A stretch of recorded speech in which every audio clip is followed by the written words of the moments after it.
What up, y'all? Appreciate you showing up, hanging out, listening to my dumb ass. Like and subscribe. So, I have been listening.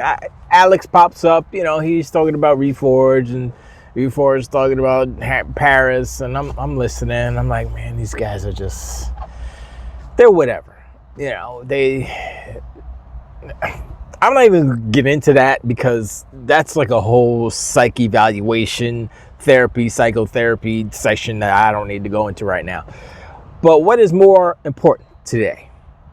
What is more telling? What is like the elephant member in the room? If y'all don't know, elephant members are pretty big. Not as big as super whalebone members, but I'm just saying, blue whale, biggest. Anyway, Microsoft. Let's talk about Microsoft for a second. Let's talk about Microsoft when in comparison to Sony, comparison to Nintendo, right? And why? I mean, that's like the big three, right? You say, oh, why? Who's best? I like them better, blah, blah, blah. No, forget all that. Today, Microsoft / Xbox / Bethesda dropped Elder Scrolls Oblivion Remaster. Now, some people have theories like, oh, they didn't want to call it a remake because then there's different connotations when it comes to remakes versus remasters. And I believe this is a remaster in its essence because the underlying technology is still the creation engine. Whether they updated it or not, who knows? But they've done some tweaks to the system, camera. Like, they touched everything, I guess, except like the basic fundamentals, like the physics and all that stuff. So, but they made everything look beautiful. I was watching it, right? And I'm like, I was gonna play it, right? I was like, yeah, I'll play it. I would maybe play it for a little bit, and then whatever, and I go through the whole thing. I'm looking at that. I'm like, I never finished Avowed. How can I do two games like this at the same time? I'm like, oh, I'm in trouble. I'm in big trouble. All that you hear is, oh my gosh, this game looks great. Oh my gosh, this game. And it was like leaked earlier too. Imagine if it was like shadow drop for real. Nobody knew. Well, kind of nobody knew. And then the funny thing is, like, we saw the screenshots and stuff, the leaked screenshots, and I saw them too. I was like, whatever. And then I saw it in action, and then I said, okay, now that looks 1,000 times better than the screen. Even though there were screenshots of what they were showing, it still looked better in action. And I'm like, and I remember what it looked like because people been like, oh, remember what the Elder Scrolls Oblivion looked like? And they showed it. I was like, ugh, that was basic, bare bones. That didn't look that good. And then I'm looking at the new stuff. I'm like, that looks nice. Like, they could have called that Oblivion 2. And, well, I mean, it's the same game. But it looks modern. And then some people said this, and it also came to my brain too. The epiphany was, okay, so they're using the base game, the creation engine game, the code underneath physics and the scripting, blah, blah, blah. They added some dialogue and they changed some stuff around, but it's all basically the same. They changed the facial animation stuff to fit. And I'm like, okay, but it's still the old game. So, in theory, what they could do is, if they wanted to, just Bethesda, they could say, oh, you know what? We're going to do an update to Starfield. Unreal Engine 5. Unreal Engine 5 Starfield, there you go. Not that Starfield's an ugly game, but for like the planets and stuff, if they used the Nanite and all that blah, blah, Lumen and all that stuff for Starfield, and the procedural generation, how Unreal Engine does it, man, that thing would be, I mean, it doesn't solve the other problems of Starfield, but it makes the planets look way more beauteous. And then my brain went a step further and said, okay, I think people are like, yo, Microsoft's gonna buy something else. They're gonna buy something else big. They're gonna do it, right? They're gonna buy Rockstar. They're gonna buy Take-Two, blah, blah, right? I'm like, I don't know, because Halo's using Unreal, right? Bethesda's using Unreal, right? They got a gang of Ninja Theory, Unreal, State of Decay, Unreal. All these Microsoft games, first-party games using Unreal. Do you not think that Microsoft would be willing or interested in buying Epic? I think so, because guess what's part of Epic? Fortnite. Come on, son. The other biggest game in the century of the world and stuff. They already got Minecraft. They already got Call of Duty. They're like, what else can we get that's continuously making us money? Because, I mean, when you think about like Grand Theft Auto, sure, they got the shark cards. That other game's been going for over 10 years, like 15 years at this point. That was 2013, so 12 years, whatever. But that's one game every generation if you're lucky. But Fortnite is ongoing. Every month they get paid. Plus, they get the engine, which they're using, so they can implement it. If they want to do, hey, everybody use Unreal, let's go. That way they can speed up the production. All games are out quicker, cheaper, boom, and they look pretty good. And like what Bethesda just did, you can have an underlying engine. I guess Creation Engine just slots right in. I guess if it's C++, it's like right. I don't know. I don't know what the mechanics and all this, but I'm just saying, maybe your engine can fit in Unreal. You slap a little Unreal flavor, little Unreal fragrance on top. Boom. You got a brand new sparkling new game. And it isn't like, oh, that's an Unreal game, so it's gonna act like an Unreal game and loading is this and blah blah blah. Look, if they figure out a way to kind of smash engines together, that sounds a little, yeah. If they figure out a way to do it, well, Bethesda did it already. So I'm gonna download it tonight and play it tonight, and I'm gonna see what's up. But it's Microsoft is doing so much right now. Just imagine if Microsoft wasn't around, Xbox is dead, no games from Microsoft. Who would be carrying the industry right now? Who? What games? What company? Not PlayStation. PlayStation's they have dragged down this generation. Because it's something if you can say, okay, they've contributed to this generation, making it better, blah blah blah. They haven't. They had a couple of games that were okay, pretty good, sure, like Status Quo. But their last game they put out, Astrobot, whenever that was, 4 months ago, whatever. It was critically acclaimed, but nothing past that. If you're like, yo, everybody loves this, critically acclaimed, the critics really love it, but it doesn't sell and it's a commercial failure, that doesn't help the industry. So you can have everybody love, the critics love your game, but if you don't make that money for yourself and the industry, it's a failure and you're harming the industry. I don't care what you think about a game. If the game is successful, it helps the industry, or games get made, people get paid, people stay employed. It's about money. It's not about awards. It's not about Metacritic.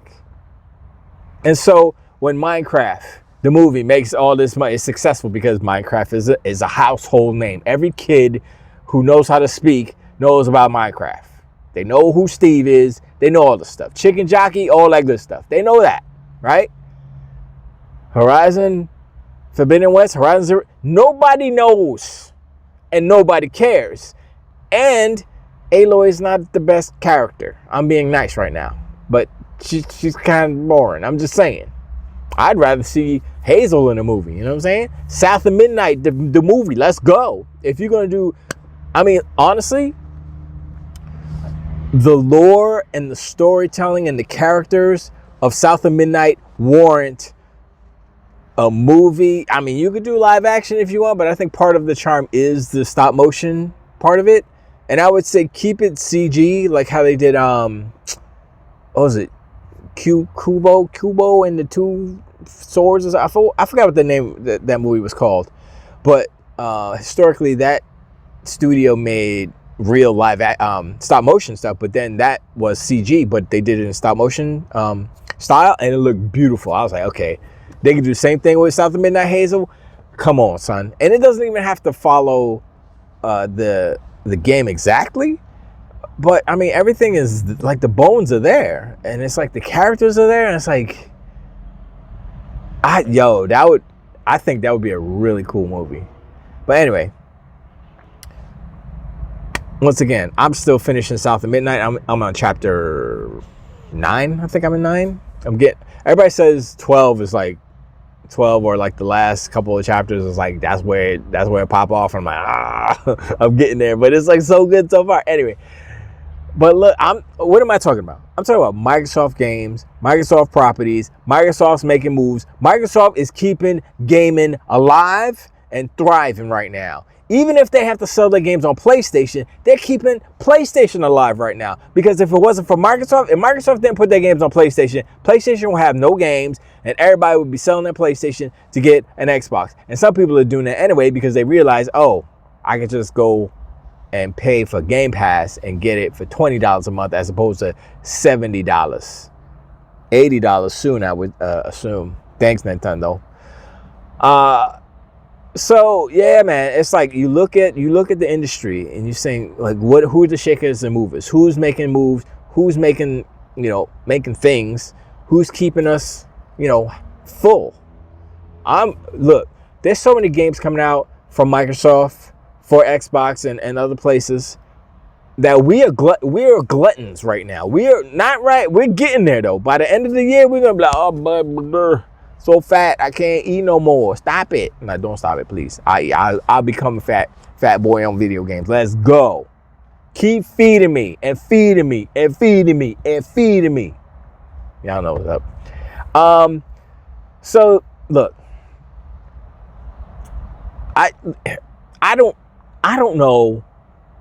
It has to be Tina Amini. I'm gonna assume it's Tina Amini. She must have had some magic with or is it's just. Honestly, I don't know if it was her. I don't even know if she was. I think she's in charge of all like the presentations that we see online and stuff.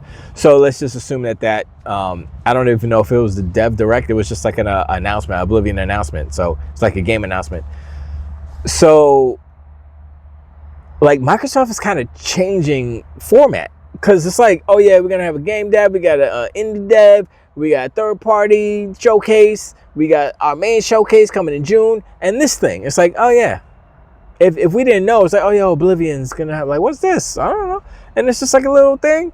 Oblivion, boom. They show us all the stuff. It's like a dev direct, but it's not, but it is. Out of nowhere.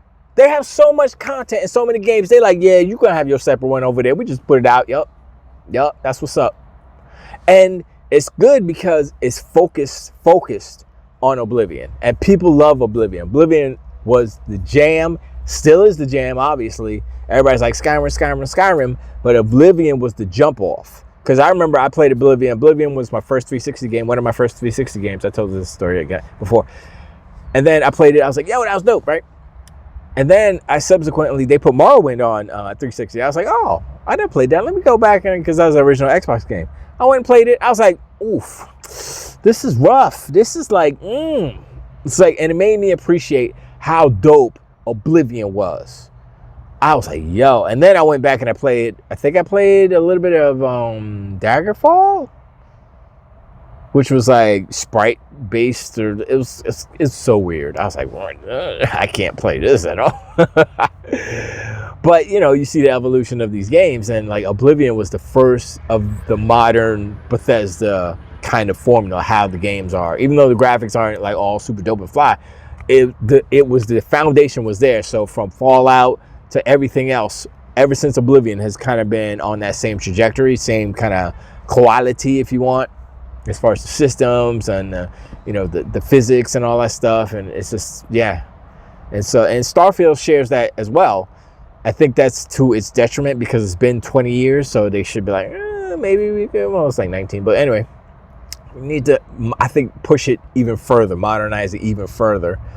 And that's where I'm saying, like, if they take Starfield and they slap a code of Unreal on top of it, that might help a little bit. They tweak some of the systems. Even the fighting is pretty good. The shooting is pretty good. I mean, it really is the load screens, so I don't know what they can do about that, but I think this is kind of a good sign that the Creation Nation isn't worthless or outdated, that it can be adapted to modern systems and modern engines to make an old game, 20-year-old game, brand new again.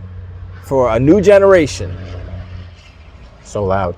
And, you know, now the new generation be like, oh, yeah, I never played that. Oh, I'm going to play Elder Scrolls 6 when it comes out because I just played Oblivion. And I played Skyrim already. Blah, blah, blah, blah, blah, whatever, you know.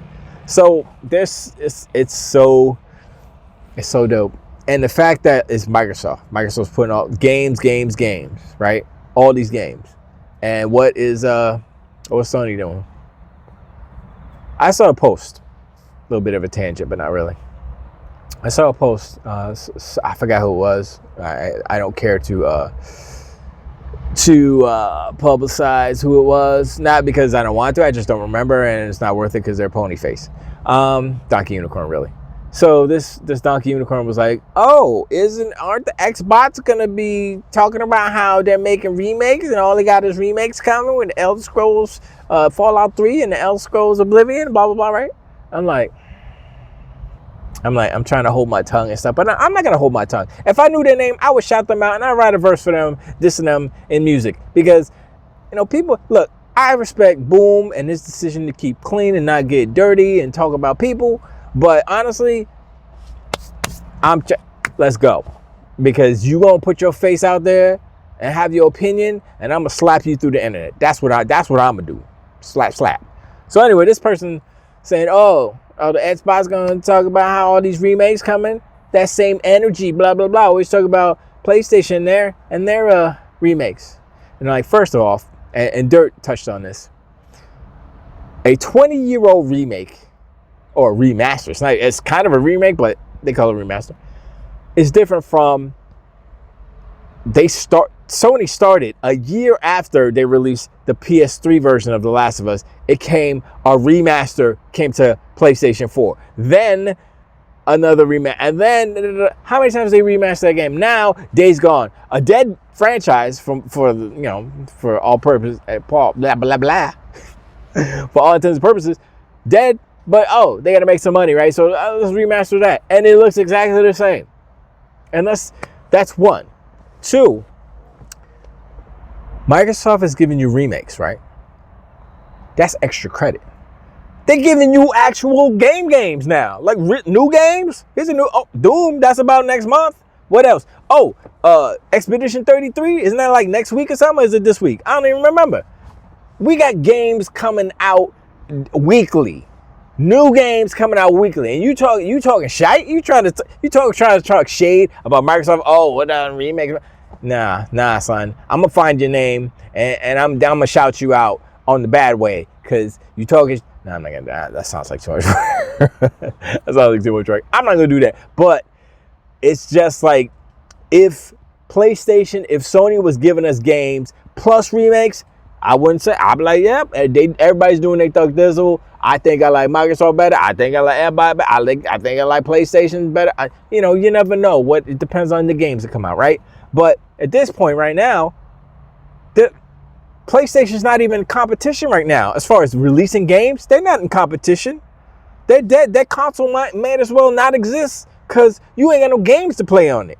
So when you're talking about, Xbox is out of the console competition, they're not competition no more. Yeah, they are. And they're taking your audience. There's so much competition. They're threatening the existence of PlayStation as a place to play games. Because A, you got no games, and B, the games that you have are Xbox games. So when all those casuals figure out that, these are Xbox games that I can get on Game Pass and it's cheaper, because these are family people, right? And they got kids and they could just bust out Game Pass and be like, here you go, here's an S, let's go. It's over for PlayStation. And then one little game here, 2 games if they're lucky a year, that ain't gonna cut it. And they're gonna keep doing their money hatting, trying to get some exclusives, buying exclusives. Meanwhile, Xbox releases Oblivion everywhere, and everybody's loving it, and everybody likes this. And all the people who are like, oh my gosh, I can't believe blah blah blah about this all exclusivity. I can't believe Xbox is not exclusive no more. They like, you know what? It's fine. I don't care because look at the games we're getting. It doesn't matter because if Xbox going multi-plat means that we get games like Elder Scrolls, Oblivion, Remaster, and the like, You would be a fool. You would be the most idiotic, stupid person to say, nah, I don't want that. I don't want games. I just want exclusive. I don't want to get, it's just idiots. Like, I mean, Crap, I haven't listened to Crap Gamer in a long time because he's a fool. Mooch is the same. They're like twins. Reforge is a dumbass. Figuratively, of course. Same with Colin. He's a dumbass too. But like I said, these people are placating their audiences. They're not real gamers in the sense. They're businessmen trying to get paid. Me, I have an audience, sure, I guess. I appreciate you guys listening to my dumb ass. But I don't have a business in that sense. I don't have to be like, oh my God, I have 100,000 employees and I gotta pay them. I was just talking to a friend of mine today, and we were talking about YouTube and how AI is this and that, and doing shorts and stuff to get more boosts in your content, blah blah blah. And I was like, yeah. It's like, yeah. I hire these guys. It's like $2 an hour, and they go in, they edit all my stuff, and then boom. I was like, oh, that's pretty cheap. $2 an hour. $2 an hour. Like, I thought it was Fiverr, but I guess it's Tour. I don't know, but I was like, yeah. I mean, but I could do it myself because I know how to edit. So that's one of my skills. So I'm like, okay.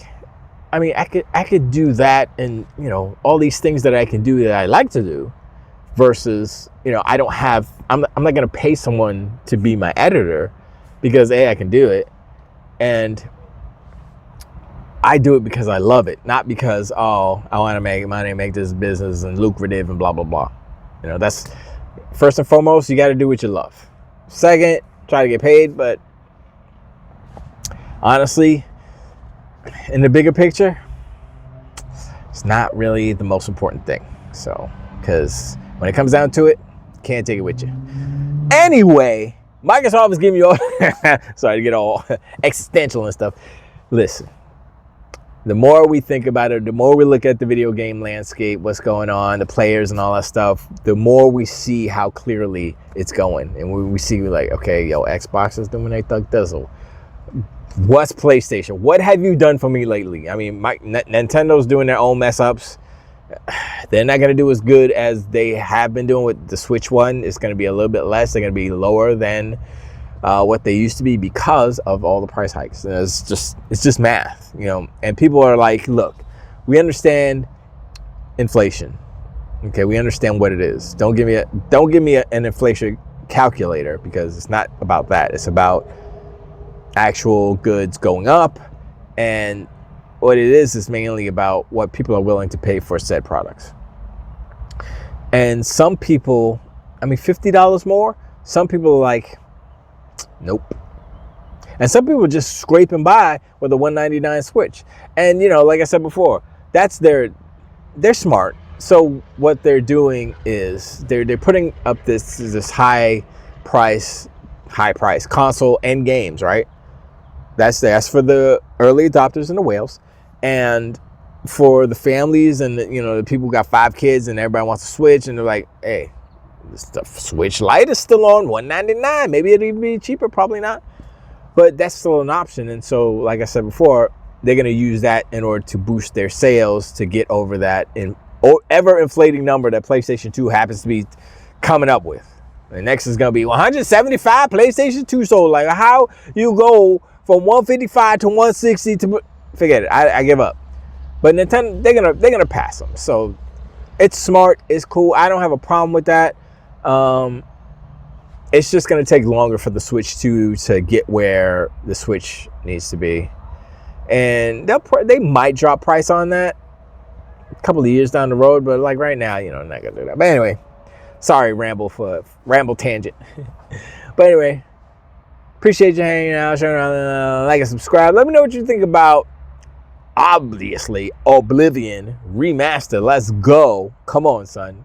I was hyped for it before, but I saw it and I was like, I was more hyped. I saw the graphics. I was like, yo,